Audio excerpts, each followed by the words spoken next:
Hello दोस्तों, कैसे आप लोग सब। होपफुली आप लोग सब ठीक होंगे, खैरियत से होंगे, फिट एंड फाइन होंगे। तो welcome to one more episode of inside view with Sameer. आज थोड़ा लेट हो गया मुझे। मैच आज सेकेंड डे देखने का थोड़ा अपसेट था, तो मुझे लगा कि लेट्स सी थोड़ी देर के बाद करता हूँ। उस टाइम पे मैं कोई वीडियो नहीं करना चाहता था। तो मैंने सोचा थोड़ा टाइम ले लूँ, थोड़ा अपने आप को इस जो चल रहा है, जिस हिसाब से इंडिया का टेस्ट मैच परफॉर्मेंस है इस टेस्ट मैच में, इसको थोड़ा अच्छे से एनालाइज करके आप लोगों को पेश करूँ। तो डिस्कशन शुरू करने से पहले प्लीज़ सब्सक्राइब करें, लाइक करें, कमेंट करें। आपके आपके कमेंट्स, आपके लाइक्स, आपके व्यूज़, आपके सब्सक्राइबर्स बहुत इंपॉर्टेंट है मेरे लिए। मैं हर एक कमेंट, हर एक लाइक पे व्यू नज़र है मेरी। और जो भी कमेंट कर रहा है उनका सबका बहुत बहुत शुक्रिया। ये इस एपिसोड के एंड में मैं वो हर एक कमेंट के बारे में आपसे बात करूँगा जो मेरे चैनल पे कर रहे हैं। Thank you very much. तो गेम पे आ जाते हैं। क्या कहें, कहाँ से शुरू करूँ मैं, मुझे तो समझ में नहीं आ रहा है। बॉलर्स ने तो भी ठीक परफॉर्म किया आज। ऑस्ट्रेलिया के जो दो मेन बैट्समैन थे, ट्रेविस हेड और स्टीवन स्मिथ को जल्दी आउट किया, लेकिन ट्रेविस हेड का विकेट इंपॉर्टेंट था। वो बहुत फास्ट स्कोर करते हैं, और अगर वो एक और सेशन रुक जाते पूरा, तो ये ऑस्ट्रेलिया का स्कोर 550 भी हो सकता था। अब स्टीवन स्मिथ के बारे में कहना चाहूँगा, इधर में क्या बैट्समैन है। When the going gets tough, the tough gets going। ये स्टीवन स्मिथ का ये परफेक्ट लाइन है। 76 पे 3 थी ऑस्ट्रेलिया जब स्टीवन स्मिथ और ट्रेविस हेड आए थे, और उन्होंने प्रेशर को ऑब्जॉर्व किया। और यही उनकी खास बात है। वो अपनी कैसी भी टेक्निक होने दो, लोग उनका मजाक उड़ाते हैं, कैसा खेलते हैं, फुटवर्क नहीं है, हैंड आई कोऑर्डिनेशन से खेलते हैं, तो ठीक है, रन तो बनाते हैं, दैट्स इंपॉर्टेंट। उनका टेम्परामेंट बहुत अच्छा है। टेक्निक कैसी भी होने दो, बट अगर एक बैट्समैन का अच्छा टेम्परामेंट है, तो वो इंटरनेशनल लेवल पे रन स्कोर कर सकता है। उनके एक और एग्जांपल है स्टीव वॉ। उनका भी फुटवर्क कुछ खास नहीं था, लेकिन वो बैक फुट पे रह के ही उन्होंने ऐसा अपने रन्स बनाए हैं। वो बहुत इफेक्टिव प्लेयर रहे। सिमिलरली स्टीव स्मिथ, ओवल पे जहाँ ये मैच हो रहा है लंदन में, उनका एवरेज उधर 102 का है, और उन्होंने बेहतरीन पारी खेली है। भी स्लो थी, बट उन्होंने पता था ट्रेविस हेड एक एंड से रन्स मार रहे हैं, तो उन्हें स्लो खेलना पड़ेगा। और उनके टिपिकल शॉट्स इसमें थे, फ्लिक शॉट, उनके स्ट्रेट ड्राइव्स, कवर्स में मार देते हैं, फुटवर्क नहीं रहता है, लेकिन that's Steve Smith for you. बेहतरीन इनिंग्स थी, 120 रन्स। प्रेशर को उन्हें अब्जॉर्ब किया, और इस इनिंग्स को ट्रेविस हेड के साथ पूरा इस टेस्ट मैच को ही मैं तो बोलूँ पूरा उन्होंने फिरा दिया है। उनकी पार्टनरशिप विद ट्रेविस हेड बहुत देखने लायक थी। ट्रेविस हेड जहाँ रन स्कोर के लिए जा रहे थे, स्टीव स्मिथ एक एंड पे डटे हुए थे, और वही ट्रेविस हेड को कॉन्फिडेंस दे रहा था, क्योंकि स्टीव स्मिथ बहुत अच्छा खेल रहे थे उस वक्त। स्टीव स्मिथ भी 120 रन बना के आउट हो गए, लेकिन एक अच्छी सेंचुरी थी। और उसके बाद इंडियन बॉलर्स ने अच्छी बॉलिंग की, दिखाया कि ये पिच पे अगर आप सही लेंथ पे डालो, ऊपर पिच करो बॉल को, तो बैट्समैन को प्रॉब्लम्स हो रहे हैं। बॉल एक आधा बॉल नीचे भी जा रहा है, और बॉल और स्पिन होना शुरू हो गया है। और यही वापस आज भी अश्विन को मिस किया, जब उनके दूसरे left hander Alex Carey, left handed batsman है वो भी, जो अश्विन के अगेंस्ट ऑल एट सी थे इंडिया में, उन्होंने 48 रन्स बहुत इंपॉर्टेंट मारे ऑस्ट्रेलिया के लिए। नहीं तो ये टोटल 420 430 तक ही था, लेकिन उनकी इनिंग्स की वजह से ये 469 तक पहुंच गया। टेल एंडर्स से थोड़ा सपोर्ट आया। सिराज ने अच्छी बॉलिंग की आज, 4 विकेट लिए, बट मोस्टली टेल एंडर्स थे। नेथन लायन, आप कह लो, मैट कमिंस, स्कॉट बोलन, लेकिन उन्होंने एक अच्छा विकेट लिया आज। उन्होंने जो उस्मान ख्वाजा को आउट किया था, वो इंपॉर्टेंट विकेट था एट द टॉप। 4 विकेट लिए उन्होंने। शमी ने भी एक अच्छी गेंदबाजी की। कैमरन ग्रीन को उन्होंने अच्छा ललचाया आउटसाइड द ऑफ स्टंप, और कैमरन ग्रीन का भी विकेट इंपॉर्टेंट था। लेकिन कल ऑस्ट्रेलिया इतना आगे बढ़ चुका था एक गेम में, तो 450 तो बनना ही था, और वही हुआ। 469 रन बने।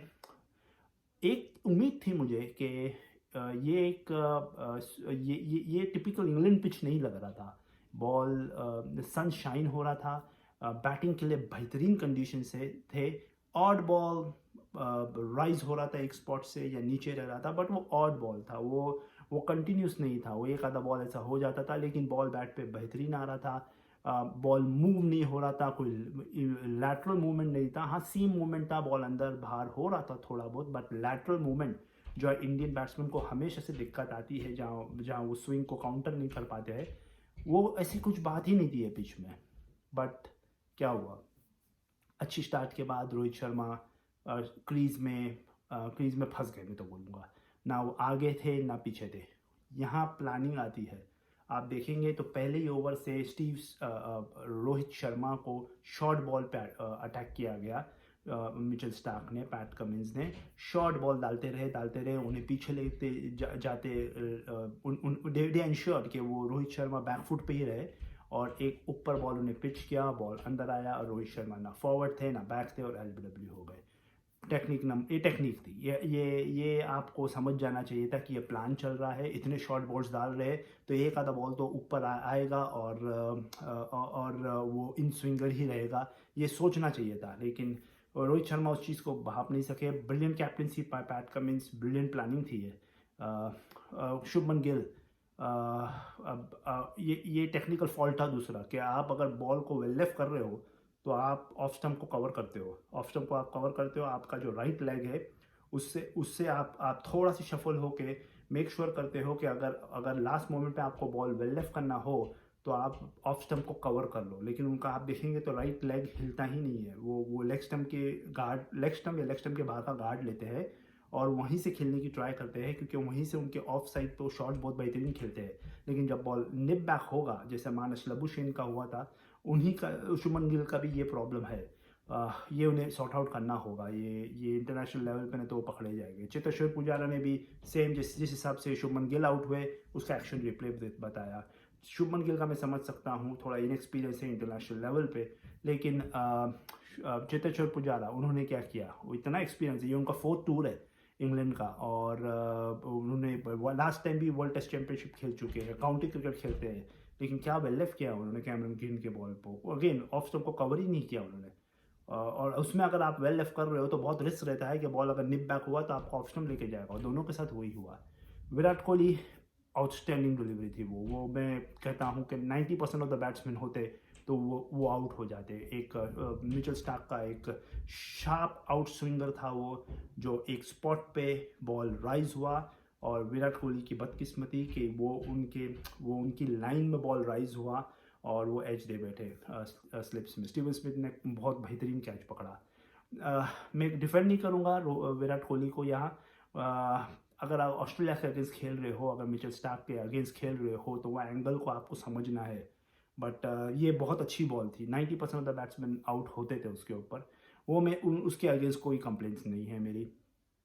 उसके बाद आप जडेजा आ गए। जडेजा भी अच्छा खेले, बट लेकिन लकी थे, काफ़ी एजेस लेके गए। उन्होंने 48 रन मारा। 48 रन में मैं तो ये कह सकता हूँ कि उनके 5 से 6 बाउंड्रीज तो एजेस लग के गए हैं, लेकिन वो पॉजिटिव थे, रन स्कोर करने की देख रहे थे। अब यहीं कैप्टनसी दिखाई देती है। पैट कमिंस ने, जब जडेजा आउट नहीं हो रहे थे, सीमस पे कंफर्टेबल लग रहे थे, उन्होंने नेथन लायन को लाया, और Nathan Lyon is a very cunning off spinner. उन्होंने पहले ओवर में जडेजा को स्लिप्स में आउट कर दिया। आप देखे होंगे वो बॉल कैसा ड्रिफ्ट हुआ अंदर, और पिच होके किस हिसाब से वो टर्न हुआ। पिच ऑलरेडी ब्रेक हो रहा है, और ऐसी विकेट में हमने अश्विन को नहीं खिलाया है। मैं बात यही उसी बात पे आ जाता हूँ कि अश्विन क्यों नहीं खेल रहे। और ये एग्जाम्पल था कि Nathan Lyon, Australia Nathan Lyon को कभी नहीं बिठाएगा। प्रीमियर ऑफ स्पिनर है उनका, तो इंडिया ने, लेकिन क्या कहेंगे, अश्विन को बिठा के बहुत बड़ी गलती की है। अब जडेजा ने 48 रन मारे। ये विकेट पर अगर अश्विन भी होते तो मैं उनसे एक्सपेक्ट करता था 20-30 रन बना लेते, और लेकिन वो इतना हो सकता था कि पूरे टेस्ट मैच में 7 या 8 विकेट्स निकाल सकते थे। Specially left handers of Australian team, जैसे David Warner, Usman Khawaja, Alex Carey, Travis Head, ये ऑफ स्पिन पे बहुत ससेप्टेबल है ये। बट अब अश्विन तो है ही नहीं, कुछ कर नहीं सकते। बहुत ही गंदा डिसीजन उन्हें ड्रॉप करने का। अजिंक्य रहाणे अच्छा लग रहे, अच्छा खेल रहे, लेकिन लकी थे। उन्हें एम्पायर ने LBW दे दिया था, वो एम्पायर्स कॉल था, लेकिन वो नो बॉल था, तो they were lucky, he was lucky. तो बहुत ही पेरिलियस सिचुएशन है इंडिया के लिए। 151 for 5, यहाँ से फॉलो ऑन भी बचाना मुश्किल लग रहा है। KS भरत है अजिंक्य रहाणे के साथ, और KS भरत भी जब आए, नेथन लायन ने विकेट लिया है, लेकिन पैट कमिंस ने उन्हें दो ओवर के बाद चेंज कर दिया, 2-3 ओवर के बाद चेंज कर दिया और उन्होंने मिचेल स्टार्क को लाया और मिचेल स्टार्क ने तो उन्हें 2 बार ग्लव्स में मारा है, 1 बार एल्बो पे मारा है और भरत ऑल ओवर सी लग रहे हैं। वो आउट होते थे भी बच्चे आउटसाइड एज से, मैं ज़्यादा एक्सपेक्ट नहीं कर रहा उनसे क्योंकि वो ऐसी बॉलिंग, वो ऐसे प्रेशर में मुझे नहीं लगता है वो कभी खेले होंगे। अगेन इंडिया की डिफेंसिव अप्रोच जो है वो ले डूबी, lack of planning. Pat Cummins start में आते हैं मिचेल स्टार्क के साथ और जब रोहित शर्मा और शुभमन गिल उन पे रन स्कोर करना शुरू कर दिए थे, 30 for no लॉस था इंडिया इन 4 ओवर्स। उन्होंने अपने आप को हटा दिया, स्कॉट बॉलर को लाया, स्कॉट बॉलर ने एक एंड से टाइट रखा और दूसरे एंड से विकेट्स खेलना शुरू हुई और स्कॉट बॉलर ने फिर शुभमन गिल को आउट कर दिया। प्लानिंग इसे ही कहते हैं। ये नहीं होता है रोहित शर्मा जैसे पहले दिन कर रहे थे, 5 ओवर शमी डालेगा, 5 ओवर सिराज डालेगा, 5 ओवर के बाद चलो चेंज कर दो, अभी आप उमेश यादव को लाओ, उमेश यादव 5 ओवर डालेगा। ये एक पैटर्न जैसा टेस्ट मैच नहीं खेलते, आपको गेम के आगे रहना पड़ता है, आपको सोचते रहना पड़ता है कि आप ओपोनेंट्स को कैसी विकेट्स निकालेंगे और वही पैट कमिंस ने किया आज। बहुत बेकार कैप्टेंसी रोहित शर्मा की। बैटिंग में भी उनकी टेक्निक में बहुत फ्लॉज दिख रहे हैं। हाँ, वो एक आधा सेंचुरी इधर उधर मार देते हैं, जैसे लास्ट टाइम इंडिया 2021 में गई थी तो एक अच्छी सेंचुरी मारी थी।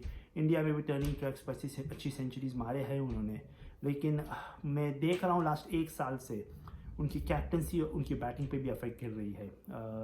वो फ्रस्ट्रेटेड दिखते हैं फील्ड पे जब भी रन्स जा रहे हो। बॉलर्स के साथ थोड़ा कुछ सीन आए थे कि जहाँ उन्होंने बॉलर्स को कुछ अपशब्द भी कहे हैं, फ्रस्ट्रेटेड लगते हैं।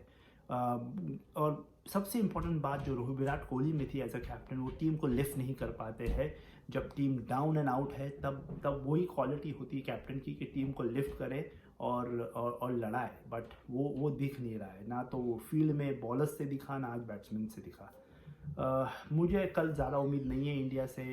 हो सकता है 100 रन और ऐड कर ले इंडिया। मुझे नहीं लगता ऑस्ट्रेलिया फॉलो ऑन देगा इंडिया को, नो।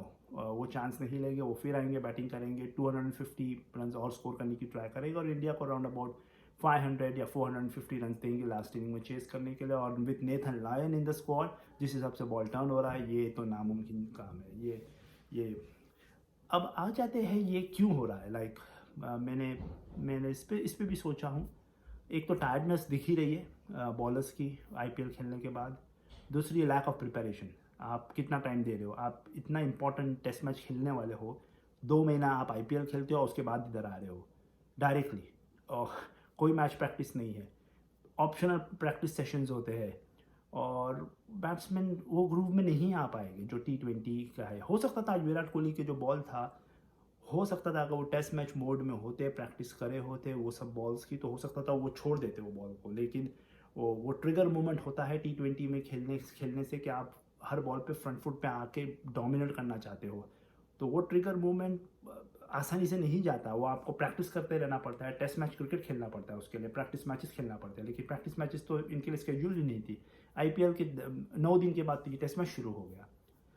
तो lack of planning, BCCI management, lack of scheduling, ऐसा स्केड्यूल नहीं कर सकते। और फिर बाद में हमारे कोच और कप्तान का डिफेंसिव अप्रोच, पुअर सिलेक्शन, ये सब रीज़न है।